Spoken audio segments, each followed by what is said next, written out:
অক্ষয় কুমারের সিনেমায় এবার বাঙালিদের অপমান করা হয়েছে। খিলাড়ির সিনেমায় বাঙালিদের অপমানকে কেন্দ্র করে সোশ্যাল মিডিয়ায় তুমুল কটাক্ষের শিকার হয়েছেন এবার অক্ষয় কুমার।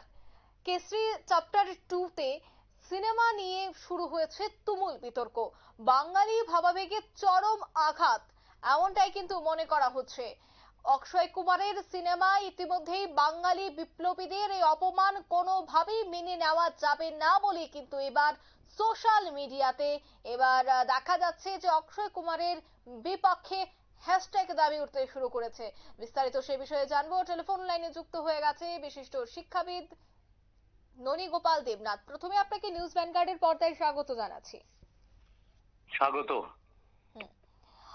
অক্ষয় কুমারের যে সিনেমা রয়েছে সেই সিনেমায় বাঙালিদের অপমান করা হচ্ছে, বাঙালিদের রীতিমতো অপমান করেই সেই সিনেমাটি চলছে বলে অভিযোগ রয়েছে। কিভাবে দেখছেন বিষয়টা? আসলে বাঙালিদের ডিফেম করার জন্য, মানে বাঙালিদের কৃতিত্বকে সর্বত্র খাটো করবার জন্য একটা চক্রান্ত শুরু হয়েছে।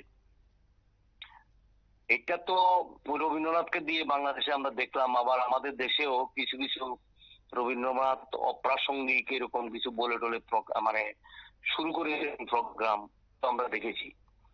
কিন্তু এটা অক্ষয় কুমারের যেই ক্যাসেট টুতে যেটা করা হলো, এটা তো ভাবাই যায় না, অভাবনীয়।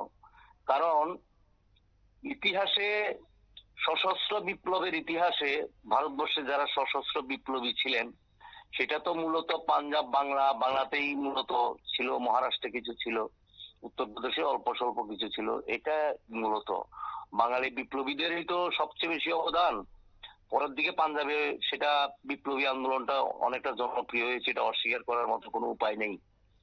কিন্তু এখানে যেটা বলেছি, সেই ইতিহাস পড়লে পরে আমরা দেখতে পাই যে মানে আমি কোথাও তো পাইনি, যতটা সশস্ত্র বিপ্লবীদের সম্পর্কে যতটা আমি পড়াশোনা করেছি, যে কোথাও আছে ক্ষুদিরাম সিং নামে কোনো বিপ্লবী বা বারিন কুমার নামে কোনো বিপ্লবী, এবং তাদেরকে সেখানে পাঞ্জাবেরই কোনো একটা অঞ্চলের লোক হিসাবে তাদের দেখানো হচ্ছে। তো এটা তো একটা ভয়ঙ্কর দিক। কারণ কি, তো বাঙালিদের আপনি আপনি যে এই যে ইয়েতে যান, আন্দামান সেলুলার জেলে যান,